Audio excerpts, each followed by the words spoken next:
भारत माता की। भारत माता की। भारत माता की। मैं कहूंगा दीनदयाल उपाध्याय, आप कहिए अमर रहे, अमर रहे।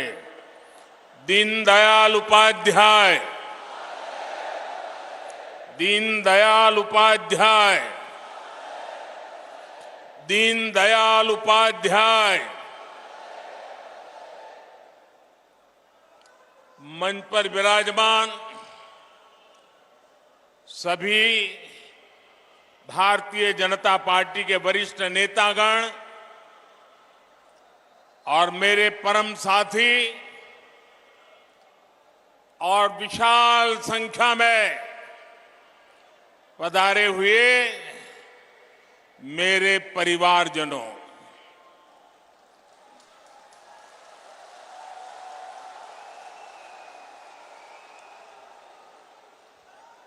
ये जन सैलाब, ये उमंग, ये उत्साह, ये कार्यकर्ता का महाकुंभ, महासंकल्प बहुत कुछ कहता है। ये दिखाता है कि मध्य प्रदेश के मन में क्या है।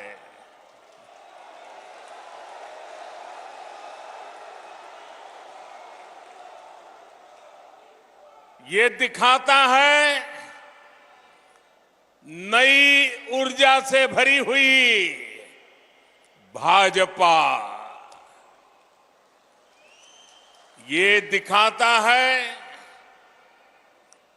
भाजपा का और भाजपा के हर कार्यकर्ता का बुलंद हौसला।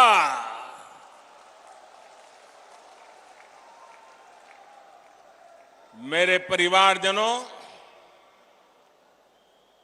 मध्य प्रदेश को देश का दिल कहा जाता है। भाजपा के साथ देश के इस दिल का जुड़ाव कुछ विशेष ही रहा है। जनसंघ के जमाने से लेकर आज तक भाजपा को एमपी के लोगों ने हमेशा भरपूर आशीर्वाद दिया है।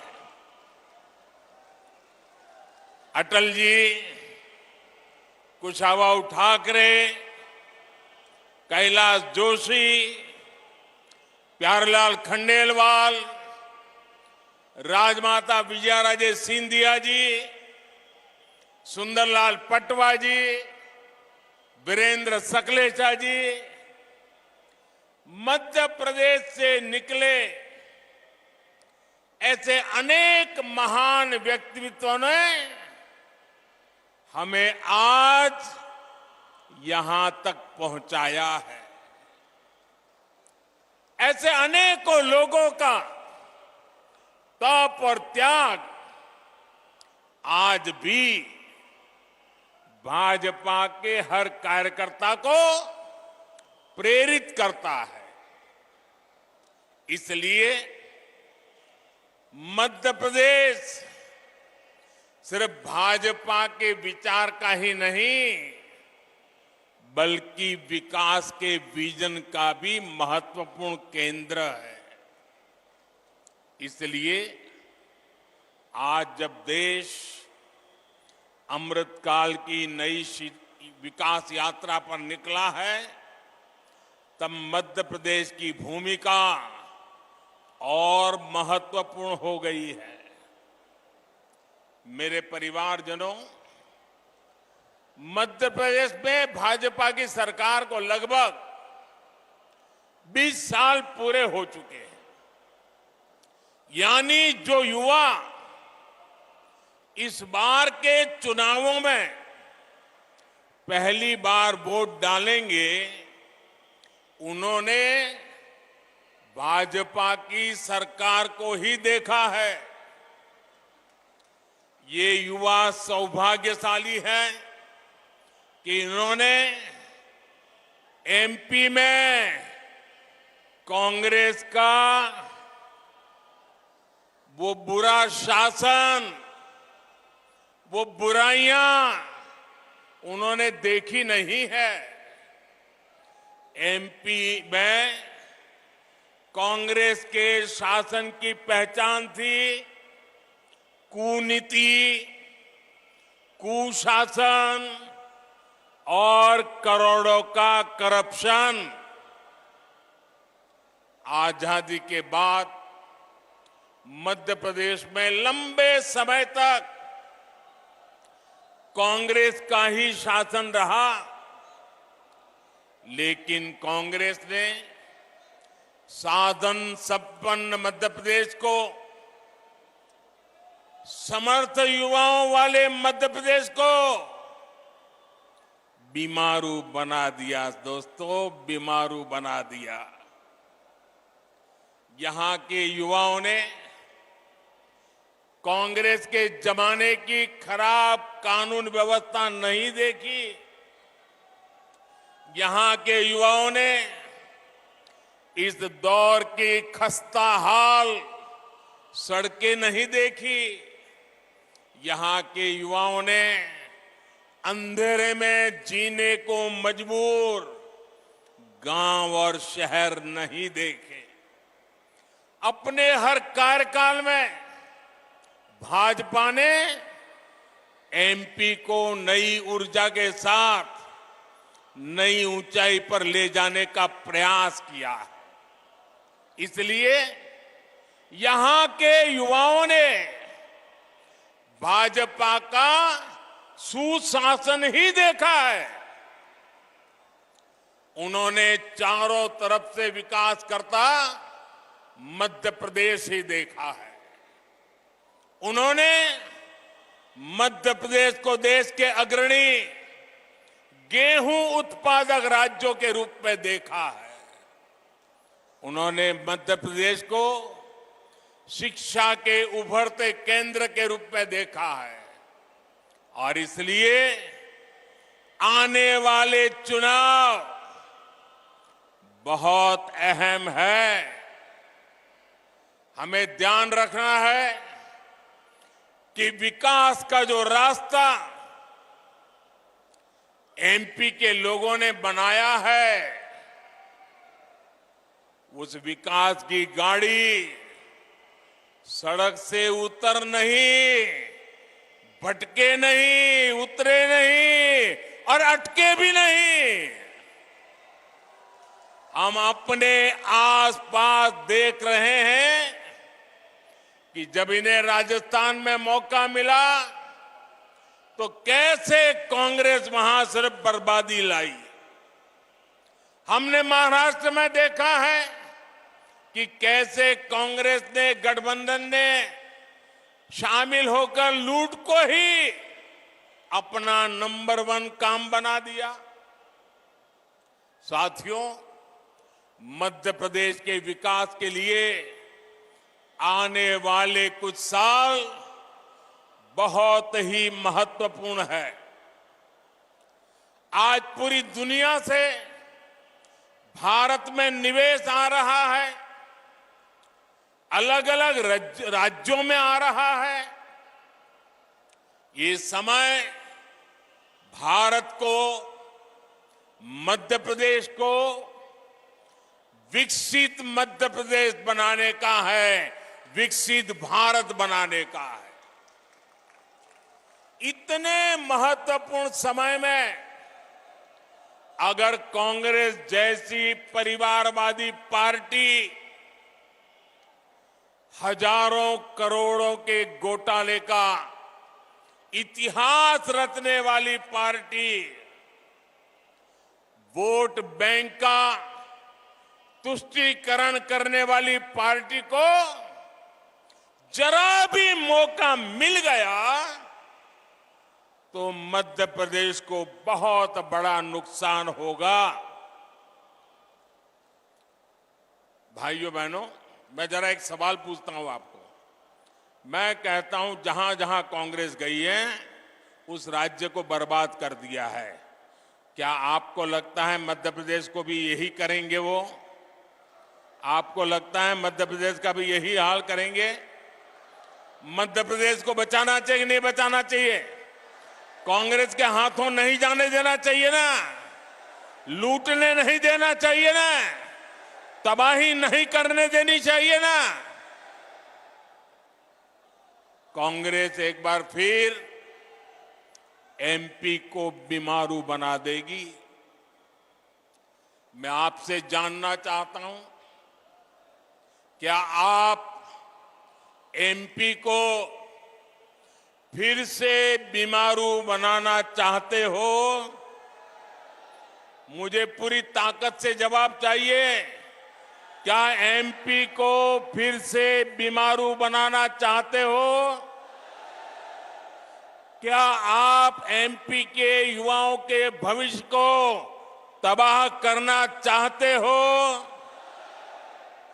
क्या आप चाहते हैं कि एमपी के विकास का पैसा कांग्रेस नेता लूट ले? मेरे परिवारजनों, कांग्रेस के पास भविष्य की सोच ही नहीं बची है। कांग्रेस जंग लगा हुआ वो लोहा है जो बारिश में रखे रखे खत्म हो जाता है। अब कांग्रेस में ना देखने का सामर्थ्य बचा है, न देश हित को समझने का। इसलिए आप देखेंगे साथियों, आपका उत्साह मेरे सर आंखों पर। बहुत बहुत धन्यवाद आपके प्यार के लिए, बहुत धन्यवाद। दोस्तों, आपका प्यार ही मेरी ताकत है। बहुत बहुत धन्यवाद आपके प्यार के लिए, बहुत धन्यवाद दोस्तों।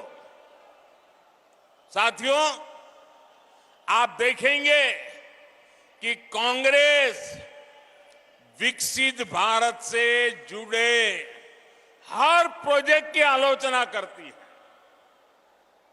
आपको याद होगा, कांग्रेस ने डिजिटल इंडिया का भी विरोध किया था।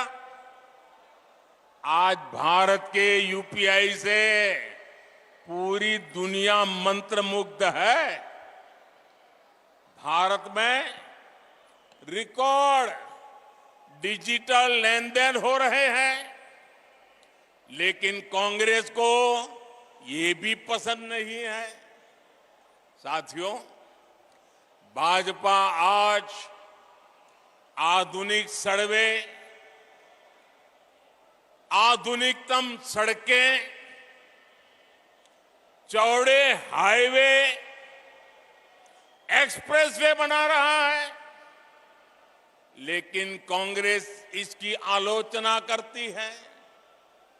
भाजपा आज वंदे भारत जैसी आधुनिक ट्रेनें ला रही है, स्टेशनों का कायाकल्प कर रही है। भोपाल के रानी दुर्गावती रेलवे स्टेशन की प्रशंसा हर कोई कर रहा है। ये भी कांग्रेस को नहीं पच रहा है। भाजपा बुलेट ट्रेन पर काम कर रही है, इसकी भी कांग्रेस आलोचना करती है। भाजपा सरकार ने नया भव्य संसद भवन बनाया, आने वाली सदियों तक देश की सेवा करे, ऐसा भारत का अपना संसद भवन बना। पूरा देश इसकी भूरी भूरी प्रशंसा कर रहा है, लेकिन कांग्रेस ने पहले दिन से ही विरोध करना शुरू कर दिया। अब भी नकारात्मकता फैला रहा है कांग्रेस वाले। भारत कुछ भी नया करे, भारत कोई भी उपलब्धि हासिल करे, कांग्रेस को बिल्कुल पसंद नहीं आता है। मैं जरा मध्य प्रदेश के लोगों से पूछ रहा हूं, जवाब देंगे आप? एक सवाल पूछ रहा हूं, जवाब देंगे? आप मुझे बताइए, देश का नाम रोशन हो तो आपको खुशी होती है कि नहीं होती है? देश की इज्जत बढ़े तो आपको खुशी होती है कि नहीं होती है? देश का मान बढ़े तो आपको गौरव होता है कि नहीं होता है? आपको होता है, कांग्रेस वालों को नहीं होता है। क्योंकि कांग्रेस ना खुद बदलना चाहती है और ना ही देश को बदलने देना चाहती है। साथियों, देश समृद्धि की तरफ बढ़ने के लिए घोर परिश्रम कर रहा है, लेकिन कांग्रेस देश को 20वीं शताब्दी में ले जाना चाहती है। मैं मध्य प्रदेश के युवा साथियों को, हमारे फर्स्ट टाइम वोटर्स को एक बात जरूर बताना चाहता हूं। मेरे नौजवान साथियों, मेरी बात गौर से सुनिए और घर जाकर के अपने माताजी, पिताजी, नाना, नानी, दादा, दादी, जरा मैं जो कह रहा हूं उनसे बात कीजिए, उनसे पूछिए। मेरे युवा साथियों, आपके माता पिता, आपके दादा दादी को अभाव में रखने के लिए सिर्फ और सिर्फ कांग्रेस जिम्मेदार है। उनको मुसीबत में जीने के लिए मजबूर करने वाली एकमात्र पार्टी कांग्रेस पार्टी है। आज दुनिया भारत को लेकर जो कुछ कह रही है, ये सारे गौरवपूर्ण काम पहले भी हो सकता था, लेकिन कांग्रेस सिर्फ एक परिवार का गौरव गान करने में ही जुटी रही। कांग्रेस ने प्रजातंत्र को परिवार तंत्र बना दिया। कांग्रेस भारत में भ्रष्ट व्यवस्था को पोषित करने में ही जुटी रही। कांग्रेस की राजनीति अभाव में फलती फूलती है, गरीबी और मुश्किलों में फलती फूलती है। इन्होंने ऐसी व्यवस्था बनाई कि गरीब को हमेशा हाथ फैलाना पड़े, हर चीज के लिए निर्भर रहना पड़े। गरीब को तरसाकर कांग्रेस को ये जताने का अवसर मिल जाता था कि उन्होंने गरीब को कुछ दिया है। ये अपनी योजनाओं का लाभ भी उन लोगों को देते थे जिनसे उन्हें वोट मिलते थे। इसलिए कांग्रेस ने जानबूझकर देश को गरीब रखा, देश के लोगों को अभाव में जीने के लिए मजबूर किया, रोटी, कपड़ा, मकान में ही उलझाए रखा। मेरे युवा साथियों, जो मुश्किलें, ध्यान से सुनिए दोस्तों, जो मुश्किलें आपके माता पिता से पहले की पीढ़ियों ने झेली, वो अब आपको और आपके बच्चों को ना झेलनी पड़े, इसके लिए भाजपा की डबल इंजन सरकार लगातार काम कर रही है। आज हमारे प्रेरणा पुंज पंडित दीनदयाल उपाध्याय जी का जन्म दिवस भी है। पंडित जी ने सुशासन को अंत्योदय से जोड़कर देखा, समाज के अंतिम व्यक्ति के विकास को प्राथमिकता दी। अंत्योदय की यही प्रेरणा सबका साथ, सबका विकास, सबका विश्वास और सबका प्रयास, उस मंत्र में पंडित दीनदयाल उपाध्याय जी का चिंतन है। वो हमें प्रेरित करती है। बीते 9 वर्षों में हमने जो भी योजनाएं बनाई, उनके मूल में यही भावना है। भाजपा ने गरीबों, महिलाओं, शोषितों, वंचितों, एससी, एसटी, ओबीसी को विकास का सबसे बड़ा लाभार्थी बनाया है। वंचितों को वरीयता की जो गारंटी मोदी ने दी है, उसे हमने एक के बाद एक कदम उठाकर पूरा किया है। हमने गरीब का जीवन बेहतर करने के लिए प्रयास किए, प्रामाणिक प्रयास किए। समाज में जो अभाव था, उसको दूर किया। और जानते हैं इसका नतीजा क्या मिला है? मैं आपसे एक बात पूछूं, पूछूं, आप जवाब देंगे? पूरी ताकत से जवाब देंगे?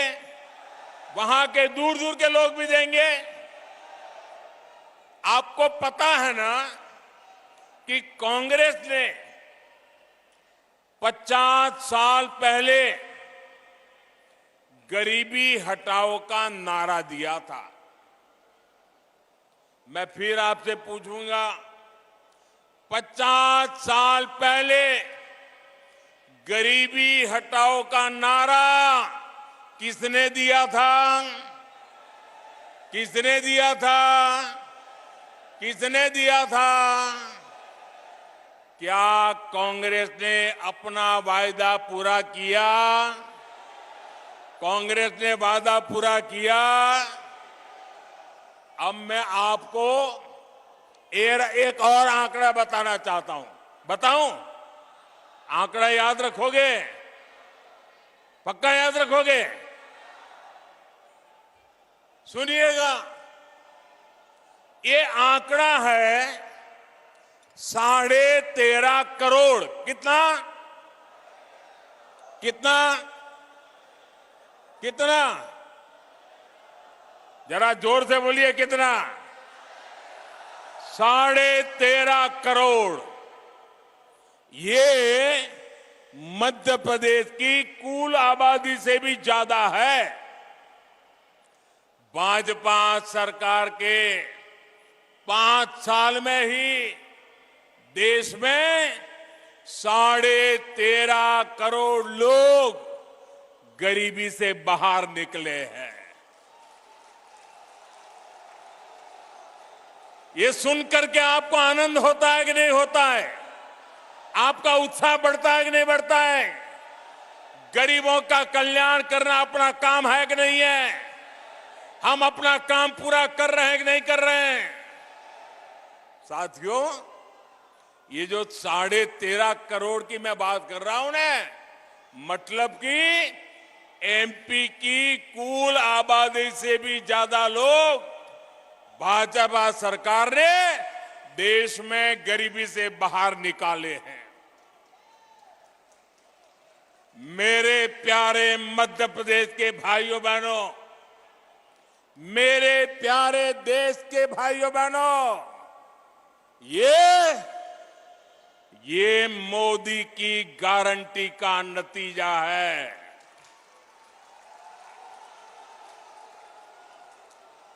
और जब मोदी गारंटी देता है, जब भाजपा गारंटी देती है, तो वो जमीन पर उतरती है, घर घर पहुंचती है, हर लाभार्थी तक पहुंचती है। याद रखिएगा, याद रखेंगे, याद रखिएगा, मोदी यानी हर गारंटी पूरी होने की गारंटी।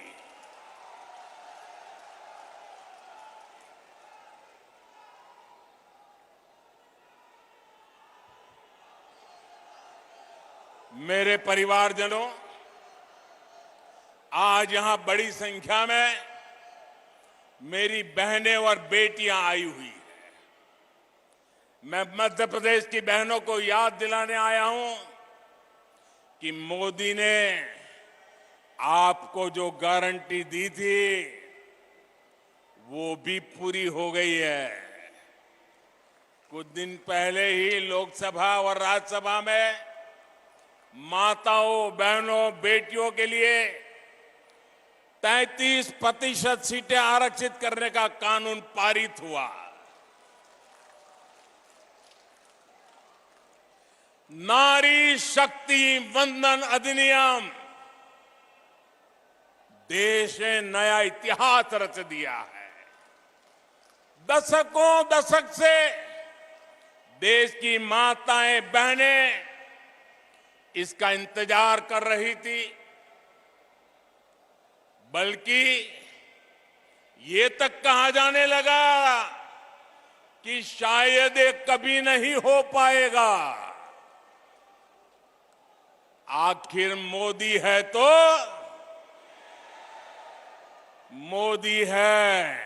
तो हर गारंटी पूरी होने की गारंटी है।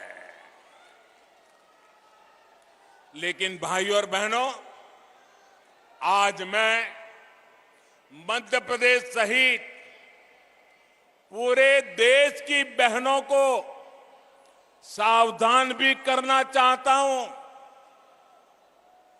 कांग्रेस और उसके नए घमंडिया गठबंधन ने मजबूरी में इस बिल का समर्थन बहुत खट्टे मन से किया है, बहुत बेमन से किया है। ये खट्टापन उनके बहानों में दिखाई देता है। और आप देखिए, ये इनके गठबंधन में जितने लोग हैं, वही लोग हैं जिन्होंने 30 साल तक इस कानून को पारित नहीं होने दिया। पार्लियामेंट में हुड़दंग किया, बिल फाड़ दिए, स्पीकर पे हमले बोल दिए, और अब जब मजबूरी में उंगली उठानी पड़ी है, उनको लगता है अब देश की माताएं, बहनें उनके चरित्र को जान गई हैं, तो अब क्या शुरू किया? ये क्यों नहीं है, वो क्यों नहीं है, ऐसा क्यों है, वैसा क्यों नहीं। उनको नारी शक्ति वंदन अधिनियम का मजबूरी में समर्थन इसलिए करना पड़ा क्योंकि मेरी माताएं, बहनें जग गई हैं। मेरी माताओं, बहनों का हौसला बुलंद है। मेरी माताओं, बहनों ने शक्ति का परिचय करवा दिया है, और इसलिए ये माताओं, बहनों से डरे हुए हैं। इसलिए नीची मुंडी करके हाउस में अनचाहे अनमन से उंगली तो दबा दी। बीते 9 वर्षों में जिस तरह भारत की महिला सशक्त हुई है, उसे देखकर इन दलों की हिम्मत नहीं हुई कि नारी शक्ति अधिनियम का विरोध कर पाए, वरना उन्होंने तो दशकों तक देश में सरकारें चलाई है, भारी बहुमत से सरकारें चलाई है। तब क्यों नहीं कानून बनाया? जो बहाने ये आज बना रहे हैं, तब क्यों नहीं ये सब कुछ कर दिया? सच्चाई ये है कि इनकी नीयत में खोट है।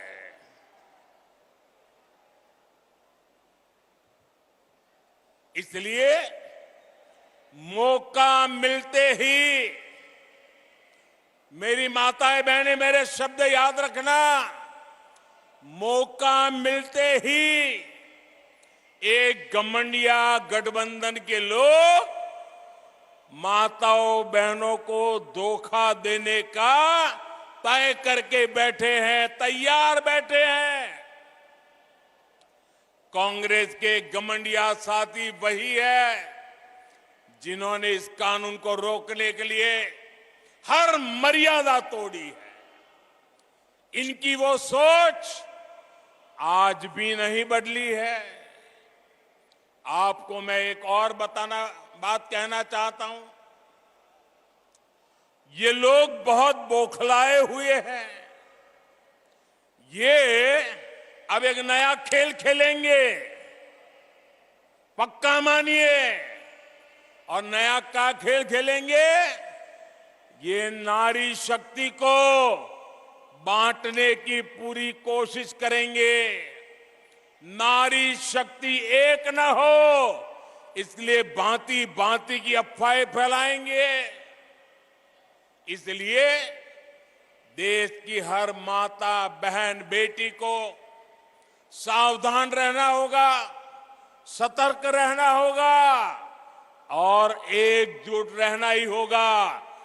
माताएं बहनें एकजुट रहोगे ना? एकजुट रहोगे ना? आप याद रखिए,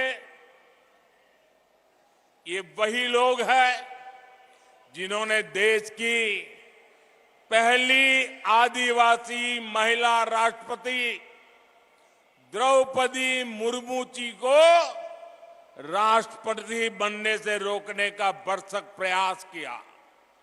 ये लोग बार बार उनको अपमानित करने का प्रयास करते हैं।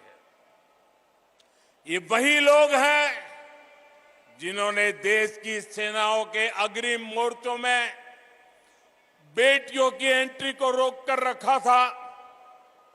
अगर इनकी नीयत ठीक होती तो वो क्या मोदी को करोड़ों बहनों के नाम पक्के घर करने देते और मुझे काम करना पड़ता? उनकी नीयत ठीक नहीं थी।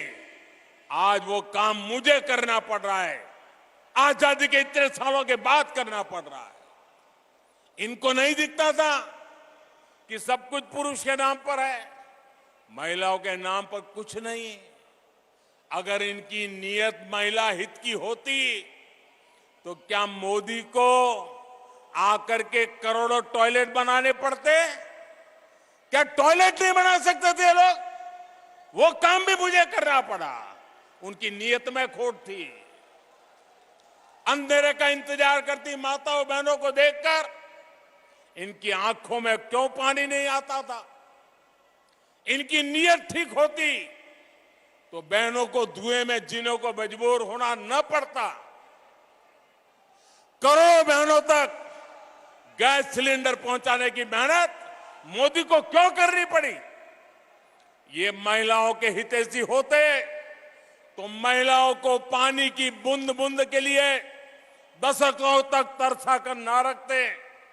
साथियों, ये महिलाओं के हित में काम करते तो मोदी को आकर आयुष्मान योजना के तहत मुफ्त इलाज की व्यवस्था ना करनी पड़ती।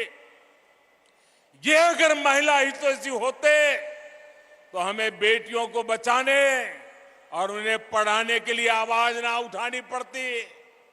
इन्होंने तो महिलाओं को बैंकों से भी दूर रखा। देश की करोड़ों बहनों के जनधन खाते आपके इस सेवक को खुलवाने पड़े।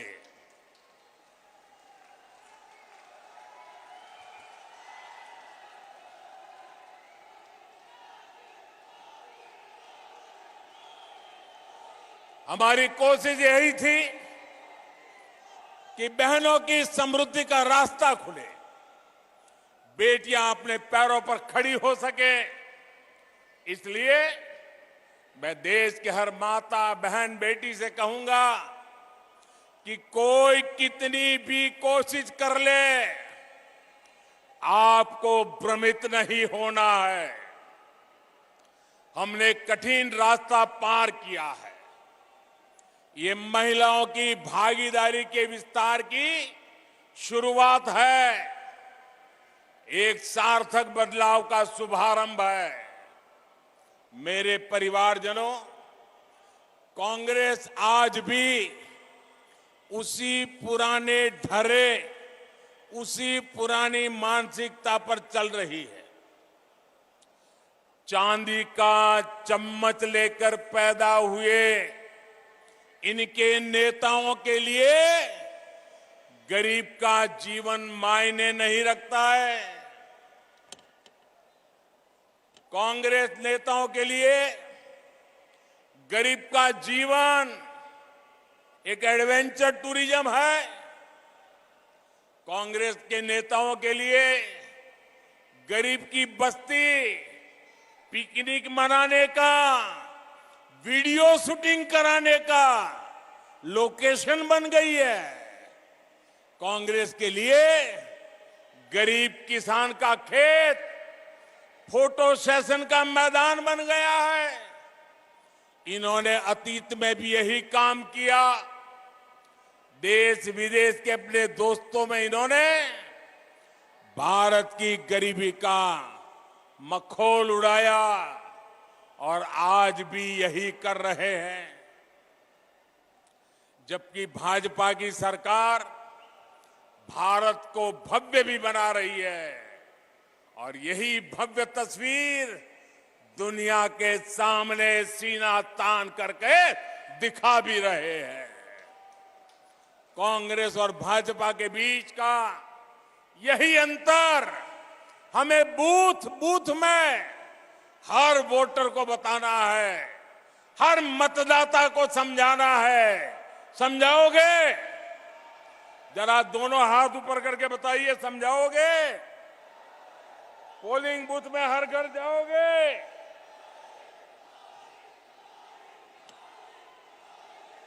हर किसी को बताओगे? एक एक बात बताओगे? साथियों, मोदी का मिजाज भी अलग है, मेहनत भी अलग है और मिशन भी अलग है। मेरे लिए देश से बड़ा, देशवासियों से बड़ा कुछ भी नहीं है। मैं अभावों में रहा हूं, लेकिन अपने देश को अभावों में नहीं रहने दूंगा। मुफ्त राशन और मुफ्त इलाज गरीब की चिंता दूर करने का अवसर कांग्रेस के पास भी था, लेकिन नियत और इच्छा शक्ति नहीं थी। बेईमानी और भ्रष्टाचार की नियत अच्छे काम करने से उन्हें रोकती थी। पहले समाज के जिन वर्गों को छोटा समझा गया, उनके जीवन में बड़े परिवर्तन का प्रयास हमने किया। गरीब से गरीब को गुणवत्ता का जीवन मिले, आज देश में इसके लिए काम किया जा रहा है। कुछ दिन पहले ही पीएम विश्वकर्मा योजना शुरू हुई। देश भर में हमारे विश्वकर्मा साथी कोने कोने में फैले हैं। कोई गांव ऐसा नहीं होगा जहां कोई न कोई विश्वकर्मा परिवार न रहता हो। अपनी परंपरा, अपनी कला, अपनी उपयोगिता के लिए जाने जाने वाले ये साथी हर समाज में है। लेकिन कांग्रेस ने उन्हें क्या दिया? कांग्रेस ने उन्हें अपने हाल पर छोड़ दिया था। आपने एक वोट देकर इस सेवक को आपकी सेवा करने का अवसर दिया। आज हमारे कुम्हार भाई बहन, लोहार भाई बहन, सुनार भाई बहन, सुतार भाई बहन, जूते बनाने वाले, राजमिस्त्री, दर्जी, ऐसे दर्जनों साथियों के लिए राष्ट्रीय विश्वकर्मा योजना बनी। इनकी ट्रेनिंग का इंतजाम हुआ है। लाखों रुपए के लोन की व्यवस्था हुई है और विश्वकर्मा साथियों के लिए जो ये कम ब्याज का लोन मिलेगा उसकी गारंटी मोदी ने ली है, सरकार ने ली है। साथियों, हमने रेहड़ी, पटरी, ठेले पर छोटा मोटा कारोबार करने वाले साथियों के लिए भी बैंकों के दरवाजे खोले हैं। पीएम स्वनिधि योजना के तहत इनकी मदद की गारंटी भी मोदी ने ली है। गांव में, कस्बों में हमारे साथी अपनी दुकान, ढाबा, गेस्ट हाउस ऐसे व्यवसाय कर सके, ये पहले बहुत मुश्किल था। उनके पास गारंटी नहीं होती थी, इसलिए बैंक से उन्हें मदद मिलना मुश्किल था। मोदी ने ऐसे साथियों की गारंटी भी ली। मुद्रा योजना के तहत लाखों का बिना गारंटी का पैसा उन्हें मिल रहा है। इस योजना की सबसे बड़ी लाभार्थी हमारी बहनें हैं, हमारे दलित भाई बहन हैं, हमारे पिछड़े परिवार हैं, हमारे आदिवासी साथी हैं। हमारे छोटे किसानों, पशुपालकों और मछुआरों की तो सरकारी नीतियों में पूछ ही बहुत कम होती थी। कांग्रेस की सरकारें वोट पाने के लिए किसानों को लोन माफी की झूठी गारंटी देती रही है, लेकिन छोटे किसानों, पशुपालकों के लिए तो बैंक से लोन लेना असंभव था। वे तो छोटी छोटी जरूरतों के लिए बाजार से महंगा ब्याज लेते थे, महंगे ब्याज पर पैसे लेते थे। इसलिए आपके इस सेवक ने पीएम किसान सम्मान निधि के तहत छोटे किसानों की भी गारंटी ली। जब पीएम किसान योजना हमने शुरू की थी, तब कांग्रेस ने इसको लेकर कितना झूठ फैलाया था। कहा जाता था कि चुनाव होने के बाद मोदी ये पैसे वापस ले लेगा, लेकिन पीएम किसान सम्मान निधि 5 साल से निरंतर चल रही है। कोरोना काल में जब सब कुछ रुक गया था, तब भी ये नहीं रुकी, क्योंकि हमारी सरकार ने डायरेक्ट आपके खाते में पैसा भेजने का प्रावधान किया है। अभी तक 2.5 लाख करोड़ रुपए से अधिक देश भर के किसानों के मिल चुका है। इसमें मध्य प्रदेश के हर किसान के बैंक खाते में करीब करीब 30,000 रुपये, हर एक किसान के खाते में 30,000 रुपये तक पहुंचे हैं। भाजपा सरकार ने छोटे किसानों के साथ ही पशुपालकों और मछुआरों को भी किसान क्रेडिट कार्ड जैसी सुविधा दी है। मेरे परिवारजनों, मध्य प्रदेश में हमारी धरोहर के दर्शन होते हैं। देवी अहल्याबाई और रानी दुर्गावती सहित हमारे अनेक पूर्वजों ने भारत की विरासत को समृद्ध करने में भूमिका निभाई। लेकिन कांग्रेस और उसका घमंडिया गठबंधन हमारी इस विरासत को, सनातन को समाप्त करना चाहता है। इसलिए भी ऐसे दलों से मध्य प्रदेश को बहुत सावधान रहना होगा। साथियों, आज मैं देश के लोगों को, मध्य प्रदेश के लोगों को एक और बात बताना चाहता हूं। कांग्रेस ने अपनी सारी इच्छा शक्ति खो दी है। हम देखते हैं कि कुछ समय से कांग्रेस के जमीन से जुड़े नेता चुपचाप मुंह पर ताला लगाकर बैठ गए हैं। कांग्रेस पहले बर्बाद हुई, अब बैंकरप्ट हुई और अब कांग्रेस ने अपना ठेका दूसरों को दे दिया है। कांग्रेस को अब कांग्रेस के नेता नहीं चला रहे, अब कांग्रेस एक ऐसी कंपनी बन गई है, नारों से लेकर नीतियों तक हर चीज आउटसोर्स कर रही है। और ये ठेका किसके पास है जानते हैं? कांग्रेस का ठेका अब कुछ अर्बन नक्सलियों के पास है।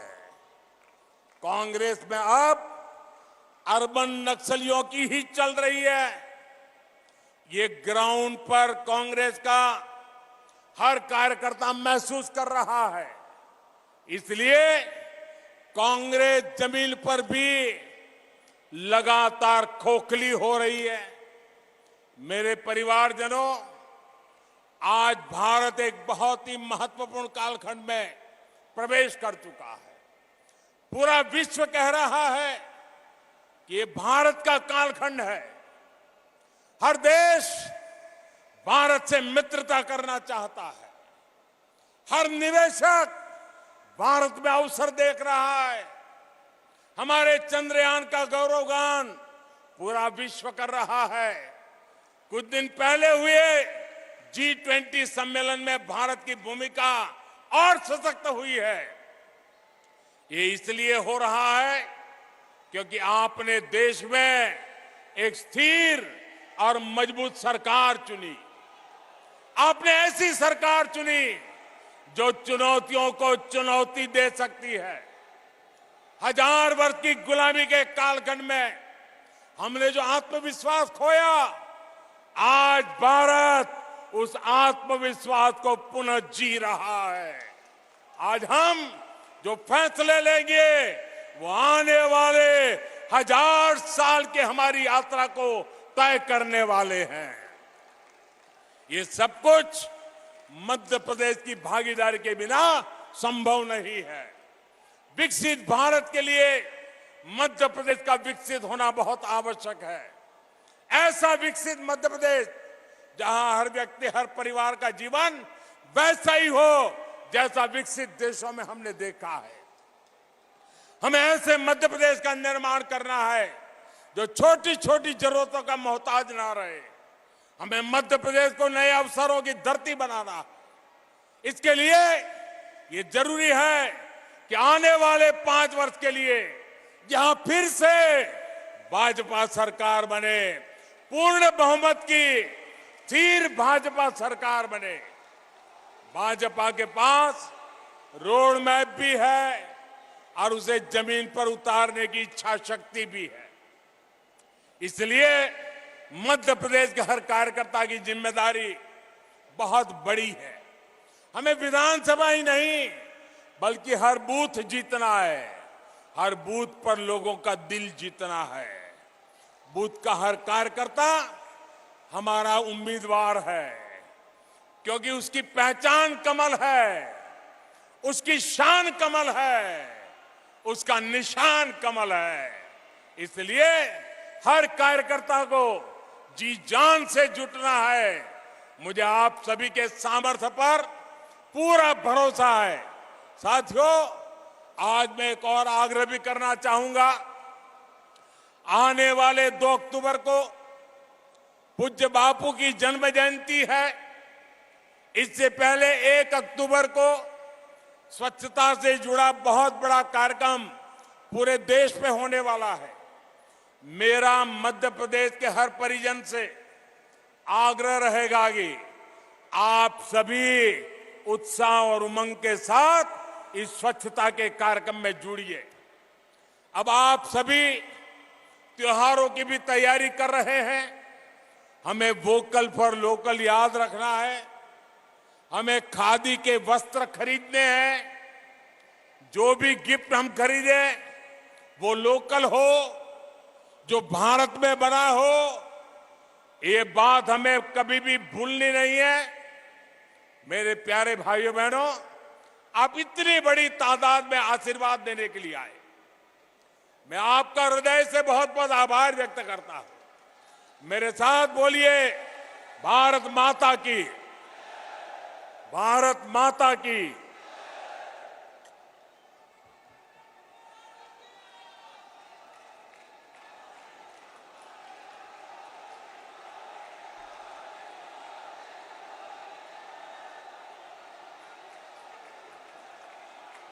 बहुत बहुत धन्यवाद माननीय प्रधानमंत्री जी। आपका एक एक शब्द हमारे लिए प्रेरणादायी भी है और हमारी ताकत भी है। अब मैं माननीय प्रदेश अध्यक्ष जी से निवेदन करना चाहती हूं कि वो हमारे माननीय प्रधानमंत्री जी को प्रतीक चिन्ह, पंडित दीनदयाल जी की जयंती की वो प्रतीक माननीय प्रधानमंत्री जी को भेंट करने का कष्ट करें। माननीय प्रदेश अध्यक्ष जी।